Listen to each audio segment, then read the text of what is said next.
Frank Pais, December 7, 1934 to July 30, 1957, was a Cuban revolutionary who campaigned for the overthrow of General Fulgencio Batista's government in Cuba.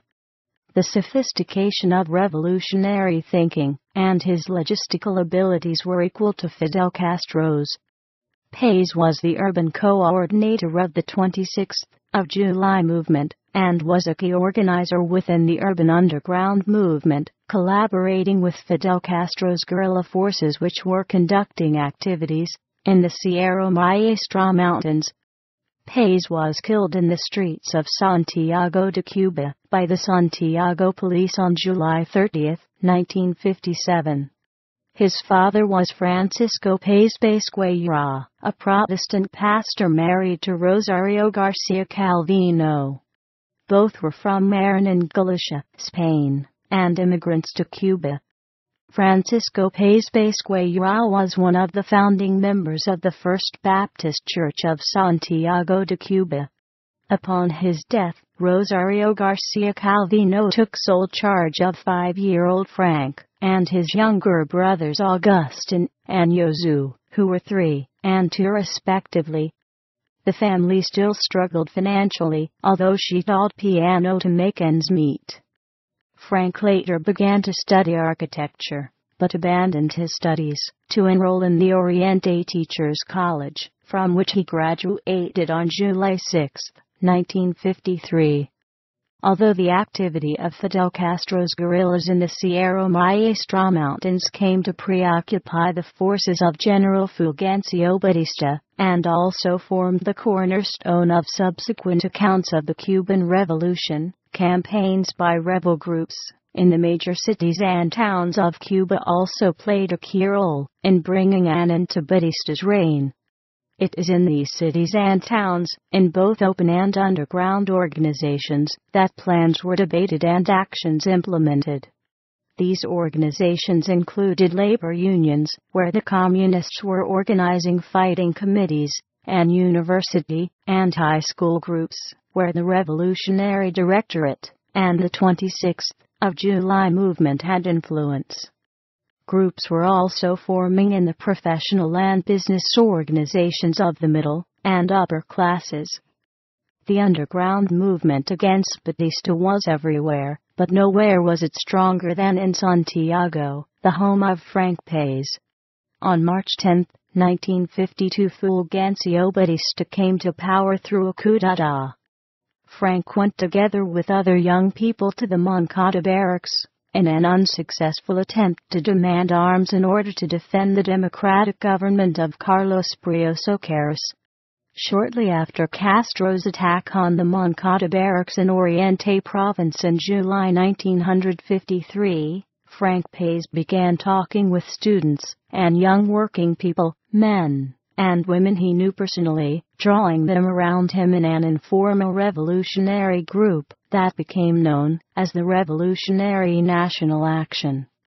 Pais asked each person to organize a cell by preparing a list of their friends and close associates, people they could trust, to be members. These cells were composed of both students and workers, and the average age was 17. Cell members prepared carefully, finding, repairing, and hiding weapons, participating in mass demonstrations against the Batista government, raising money, and collecting medical supplies. They published a little mimeographed bulletin which sold for 10 cents, reporting news and criticizing the government, countering the censorship with which Batista periodically blanketed the island. In 1955, when Castro went to Mexico to plan the armed insurrection, a new group began to coalesce and grow, naming itself after the date of the failed 1953 attack on the Moncada barracks, 26th of July movement. Many small, clandestine organizations were drawn to this group. Pais' organization merged with the July 26th movement M26-7 after Castro's release from jail. Pais became the leader of the new organization in Oriente province. Up to this moment, neither the police in Santiago nor the group members themselves knew the extent of the organization Pais had so painstakingly built. In early 1956, each cell was given the order to paint the name of the movement along with anti-Batista slogans on all the walls and buildings in their neighborhood. The next morning, the army, the police, and the people of Santiago awoke to the magnitude of the resistance. Every block in the city was covered with writing splashed in paint, "Down with Batista. M26, 7. No one had been arrested. Toward the end of that year, the movement began to prepare for the armed uprising that would cover Castro's arrival in Cuba. The uprising was organized in support of the Granma landing of Fidel Castro and a group of guerrillas who intended to establish themselves in the Sierra Maestra and extend the insurrection across all of Cuba. On November 30th, Pais directed the uprising in Santiago de Cuba, which lasted for 4 days. On March 9, 1957, he was detained by the police and charged with the survivors of the Granma and other combatants of the uprising. He was acquitted in May 1957, amidst a large popular protest.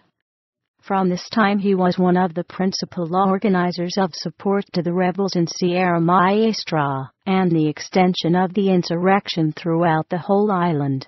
On June 30, 1957, Frank's younger brother, Josu Pais, was killed by the Santiago police. During the latter part of July 1957, a wave of systematic police searches forced Frank Pais into hiding in Santiago de Cuba. On July 30th, he was hiding in a safe house with Raul Pujol despite warnings from other members of the movement that it was not a secure location. The Santiago police under Police Chief Colonel José Salas Canizares surrounded the building and Frank and Raul attempted to escape.